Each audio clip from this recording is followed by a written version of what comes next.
lot of miles on this truck. Give us just a little luck, and we'll make it to the next show. No, there's no backing up. Down the road is where we're gonna end up. Pour a little something in my cup and we go where the girls all holler and the guys agree that it's gonna get rowdy, and that's fine with me. Yeah, we're gonna get a drink on, party all night long, playing a fast song. Are you with me? Going where the girls are, living like a rock star. Gonna load up and chew whiskey.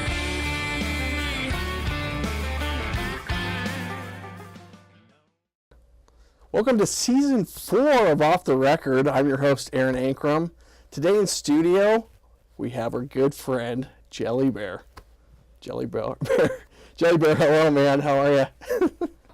I'm doing all right. Doing good. Well, I mean, we've gotten to know each other, through doing this show, and you've seen you play live a few times, and we're just no band with you. No band today. Just going to do the solo. Yeah, they get the day off today. It's cool. So I wanted to start off by saying, thanks for coming in once again, and I want to start off also by saying you've done something that a lot of musicians aspire to do, and that is, of course, quit that 9-to-5 job. Yeah. So you recently have done that. Yeah, it's about 2 months ago now. My last day at the corporate job was Valentine's Day, actually. Okay. Yeah. It's sort of an amalgam of a bunch of different side hustles of mine. It's not... I'm doing live shows. I'm doing side hustles. Are we? Every day I'm hustling. No, it's a mixture of playing shows. I do graphic design flyers for a couple of venues around town. I help run the door and help do stage work at a couple of venues. I help other bands book shows. And then, of course, there's the weird kids. So yeah, it's sort of a hodgepodge of different things that subsidize what used to be a corporate income. Yeah. Well, it's pretty cool because, if you really think about it, you get to spend a lot more time focusing on your craft and what you love to do, which is the music and the graphics and all that good stuff. Yeah, I just got to a point where I was tired of wasting my time on somebody else's bottom line, and if I'm going to be stressed out, I'd rather be stressed out going after what I want to do. Yeah. I mean, it's not like it's daisies and peaches and cream. Like, I'm still stressful most of the time, but I don't know, I'd rather be stressed out because I'm trying to get something done for myself. Yeah. It was what it boils down to. It's never going to feel like the right time, and you're never going to feel like you have enough money to do it. I mean, I gave myself a pretty okay cushion from the day job, but I mean, it's not going to last much longer. Do you have advice for other artists that want to do that someday? Yeah, just do it. Just do it. Do it. There you go. There's no Nike tied to that. No, not at all. There's no swooshing. No, it's honestly, when I moved out here to Oregon the first time, I had like $500 in 2 suitcases. I didn't have anything planned out, but most of this industry and this business is about having the stones to do it. Like, you'll figure it out as you go along. You're never going to have it all worked out and everything all up to snuff. You just sort of fake it till you make it and just go after it. That's cool. How did you come across just that decision? Was it just one day you were like, I'm doing this today, or? I mean, I think with most gigging musicians in general, it's a generalized goal or echelon you want to get to. I didn't necessarily think it was going to go this quickly, but it just felt like the right time. The Weird Kids are going on tour more. I'm doing a lot more shows, and trying to split time between a day job and then everything else on top of it was getting to be too much to handle, and I had to make a choice on which one I wanted to devote my time to. And I'd rather fail at something I love than succeed at something I hate. That's awesome. I mean, that's something a lot of people aspire to do, and the guy right here, he's doing it, so it's pretty cool. I mean, we all want to follow our dreams, and that's something to that's inspiring, man, just to see you go do that. Thanks. We are going to see you do a solo set today on our show. Yeah. I want to talk to you a little bit about the difference between playing a full, set or showcase with your band, the Weird Kids, rather than doing a solo act. Like, how do you kind of compare and contrast the two? How are they different and how are they similar for you? For sure. The solo set anymore, it's actually changed a lot more now that the Weird Kids are playing out more. Because essentially when we first started out, they were playing my songs behind me, and now that the Weird Kids are writing more collaborative work, the solo set is much more of a nostalgic moment. I get to play a lot of songs that I don't play with the Weird Kids, songs that I'll likely never pitch to them. I get to play weirder songs that'll just never see the light of day. I mean, I love the energy of playing with the full band, and that's honestly, I prefer that to the solo sets nowadays, because I did solo for so long. I was touring and doing solo sets for a long time before this. So at this point, because of how long the band's been going on, it feels like a nostalgic old hat to try on once in a while, so it's got more of a nostalgia or novelty to it. And I really like hanging out with a lot of the solo artists around Portland. It's a very different scene to play shows with bands versus playing in the singer-songwriter community. Most of the singer-songwriters are in projects, but when it's just like a few of you stripped down to your acoustic guitar and having a couple cocktails for a night, it's a much more intimate get-together than 12 guys that are in 3 different bands trying to haul gear and do changeover between sets. So it's a much more relaxed pace, I think, on the solo level. But I also thrive on that energy of the full band. So it's awesome either way. You do play some showcases where it's your full band, and then you break off and you do a little bit of acoustic solo things. There's a show that we put on at the Ship Tavern a lot. It doesn't necessarily get advertised a whole lot. We usually try out a lot of our new material there, honestly. But usually the band will play for like an hour. They'll strip down. I'll play for like 40 minutes to an hour by myself. The guys will do like an instrumental jam for a couple songs to let my voice rest a little bit, and then I'll come back on and close the show with them. But because I'm the lead singer already and I'm already playing guitar, it's basically just kind of like I just changed the guitar I'm playing, but I'm still on. It's still the same thing in my brain, regardless if I have the band behind me or not. I'm trying to have fun with the crowd. I like doing a lot of crowd engagement when I play, and you've seen it. Yeah, you do awesome doing it. It's a lot of fun. Right on. Yeah. Well, now I also wanted to ask you about just in general, like the business side of the music industry. You and your band, the Weird Kids, you're going on tour once again. Yeah. And first of all, if you want to just mention where you guys are going on this next tour and when that's taking place. Sure.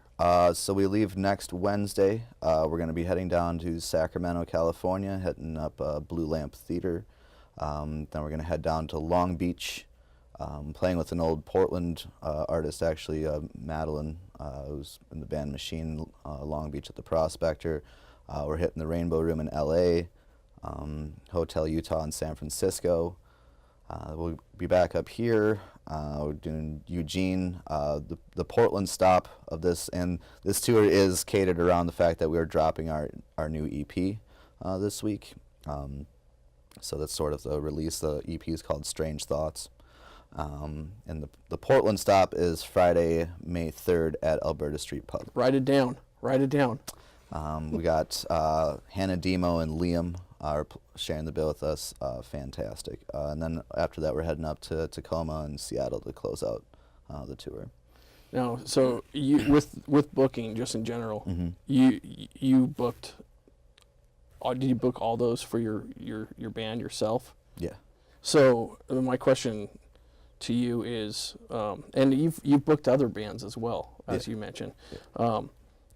How important do you think it is, if or not any at all, since you've been doing it yourself, like to have like a booking agent, a manager, all the different tools? Because you and the Weird Kids in whole, you guys do a lot of your own, like you said, your merch and your design and just website stuff, all your marketing. without trying to get too business nerdy about it, it really it ends up coming down to margins, honestly.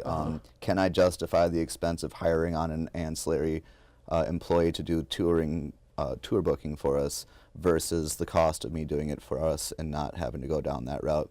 Do we have enough of a draw regionally or anything that I think that it's worthwhile to head further south than Salem at this point? When's the right time to head down to California? There's a lot of factors involved. I personally am not on the same mindset as other people that I feel like I need to have a giant Portland famous following before I leave town.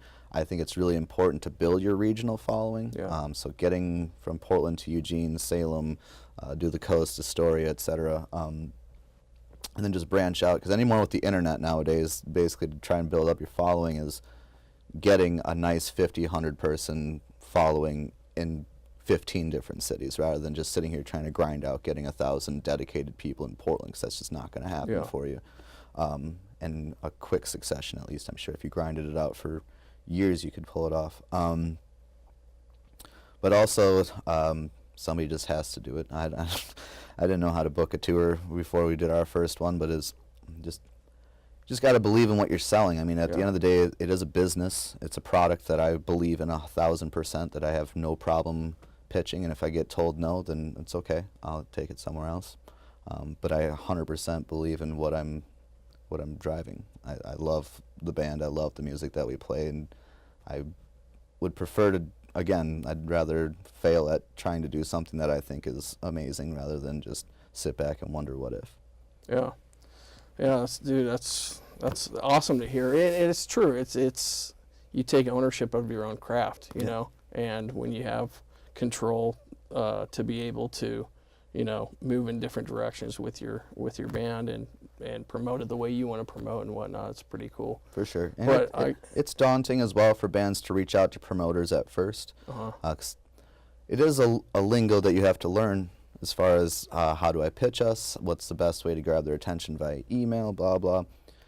It is important, I found, still to just do a mix of the two. You got to do some digital reach out, but go to other bands' shows, go set up the network, show support, create the community. The more love you give to other people, the more opportunities you're going to get. Yeah. So it can't just be me sitting in my room with my laptop putting up weird kids videos and then just hope that that's enough. You have to go out and press the flesh. And you do a good job at that. You know, you're pretty well known in the Portland community for just kind of being around different showcases and just following other bands, helping other bands out and whatnot, which has been pretty cool to see. Yeah, you know. I just like listening to music too. I just like going to shows. It's fun. Oh, I was gonna also ask. So a new thing in Portland is this like parking pass thing. Oh yeah, the load-in parking, band parking pass. Yeah, have you guys utilized that or? Not really, because we're not playing a whole lot of Portland shows anymore, as much as we used to, at least. And the places that we do play have been pretty accommodating as far as parking is concerned, so we haven't really run into an issue. I think I would utilize it more probably if we were still playing a lot more downtown shows. Like, I can definitely see 3rd and Burnside with like Dante's and Paris Theater, and even up to Washington at Kelly's, where you could really use that load-in. But like Ship Tavern in Southwest, where we play, or Alberta Street, etc., I don't think we've had too much of an issue. And we're trying to only maybe do like 3 to 4 bigger shows a year now, so we're kind of pulling off of that, and doesn't seem like it's anything that we're probably going to pursue anytime soon. I think it's a great thing, though. Like, I don't want to misconstrue that. I think it's an awesome thing that got established. Yeah. But we're playing out of town a lot more now, so I don't know. I don't know that we're going to go down that route. Yeah, it was nice that they, that some bands can utilize that. Oh, it's awesome. It's I have fantastic. a couple friends that I've talked to about it, and it's helpful, Right. especially. Another thing I was going to ask too, and I don't know if you've heard about this, but there's been a lot of stories lately of bands just in general getting their gear boosted. Yeah. And do you have any advice for people that, like, obviously lock your stuff up, but like it's pretty crazy. Yeah. bring your gear inside the venue immediately. Don't leave it out in your car anymore. I mean, common sense things, not that anybody lacks common sense and that's why they had it stolen, because obviously it's the dirtbag person that stole their gear. That sucks. But yeah, in my band, we had our old bassist. He had his truck stolen. Adam had his Toyota stolen outside of his house. So it's definitely a real concern. Like, Adam seriously on his new car uses the club on his steering wheel at this point, and like, without trying to fearmonger or anything like that. But it's like, yeah, it's, if you're playing a venue in a downtown metro city, you got to be smart about what you're doing with your gear. I'd like to think that it's going to decline as far as numbers are concerned. Thankfully, we haven't had any of our gear stolen yet, so that's awesome. But yeah, it's pretty wild.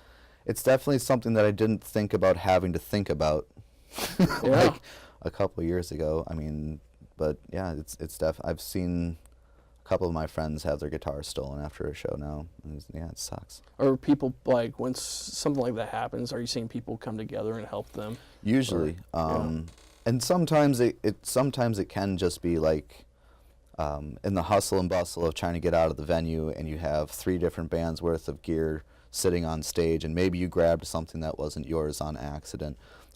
Bands are usually pretty good about reaching out, like, hey man, I'm missing this cable, or I'm missing that piece of gear.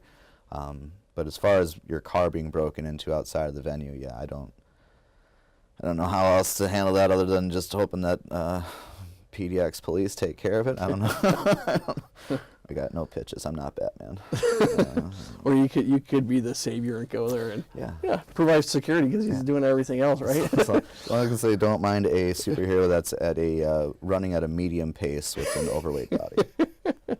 Well, Jelly, we want to thank you for being on the show once again. Jelly's going to be playing a solo performance here, so you'll be able to see that here shortly. You can see Jelly Bear live at the Loa Community Farmers Market on Thursday, May 23rd, from 5 to 6 p.m., which is a free event. Woo. Do you have any, well, obviously, Weird Kid stuff, but anything you want to throw out there, links, etc.? Yeah. TheWeirdKidsMusic.com, Facebook.com/TheWeirdKidsMusic, Instagram at TheWeirdKidsMusic. You check out the new EP, Strange Thoughts. It's going to be on Spotify, Amazon, all that jazz, probably within the next couple of days here. Check out the Facebook event pages for a show near you. And yeah, other than that, keep it weird. Let's get weird. Let's get weird. All right, let's get weird with Jelly Bear.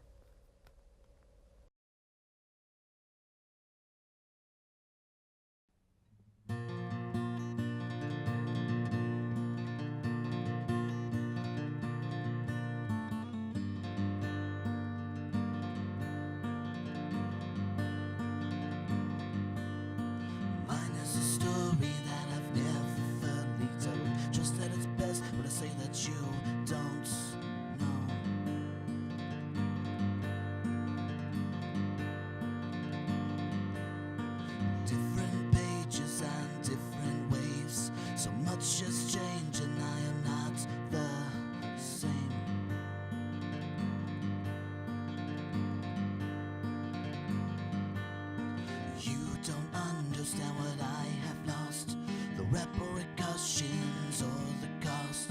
And every day is the same refrain from you.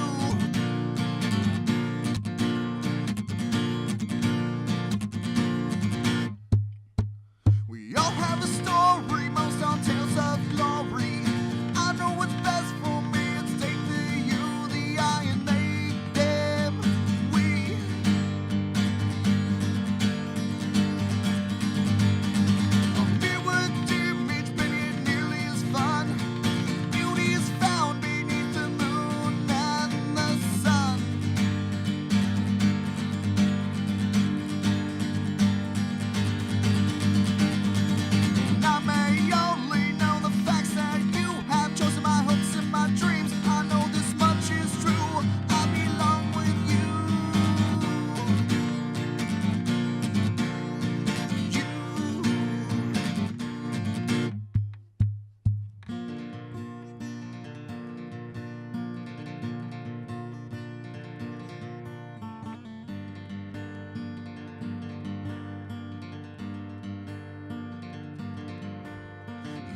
that you love me, say that you won't judge me. The heart that beat within that chest is long laid to rest.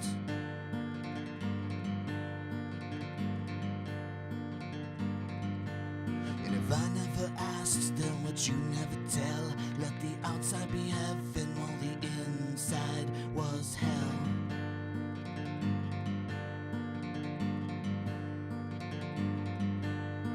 You don't understand what I have lost, the repercussions or the costs.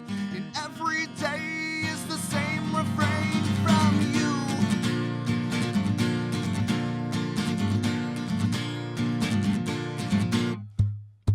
We all have a story, most on tales of glory. I know what's best for me, it's take the you, the I, and make them we.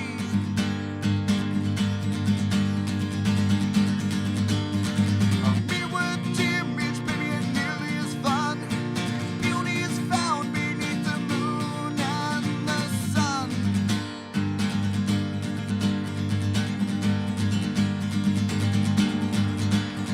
And I may only know the facts that you have chosen, my hopes and my dreams. I know this much is true, I belong with you.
No, there's no giving up. No, we're here until the last drop. But she's sure looking hot over there looking at me. Yeah, the dance floor's filling up. Yeah, we're giving them a reason to tear it up. Moving their body to the kick drum. I get a little frisky. The girls all holler and the guys agree that it's gonna get rowdy. That's just fine with me. And we're gonna get a drink on, party all night long, playing another fast song. Are you with me? Going where the girls are, living like a rock star. Gonna load up and shoot whiskey.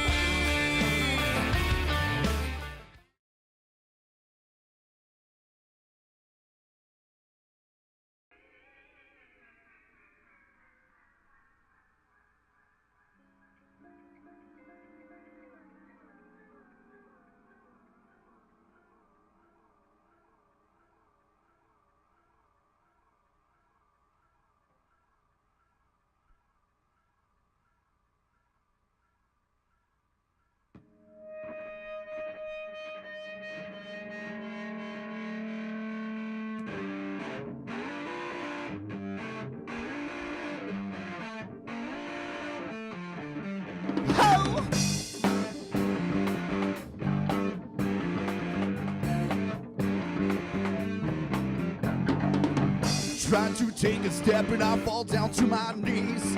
Stay down on the ground and I can barely breathe. My heart's racing, I'm pacing back and forth in fear.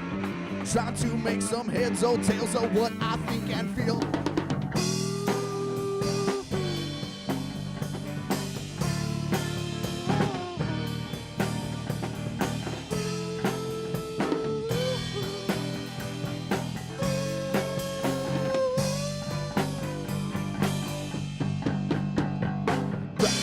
I end up here? Who am I to blame? Drown in the laughter or tears? Or maybe I'm just strange.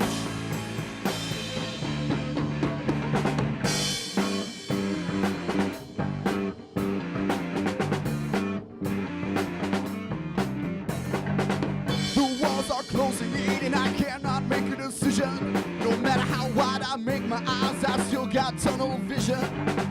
Everything's alright. Stay calm, don't panic. You tell me how well you would smile in hell if I clarity in that static.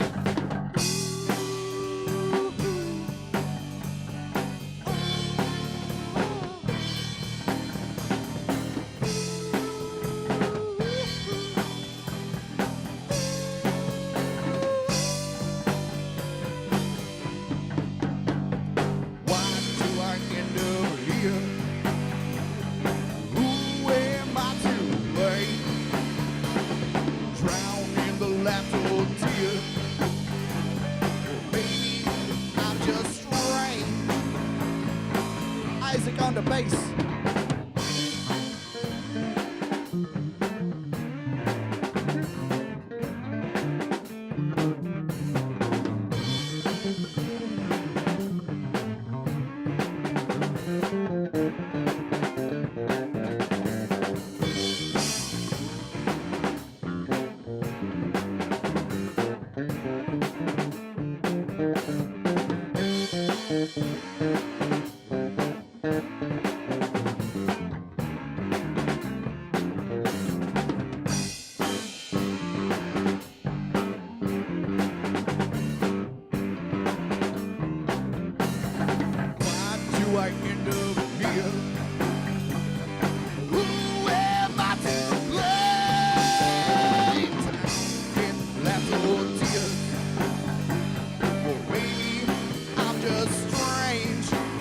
Ladies and gentlemen, Adam Michael Brooker.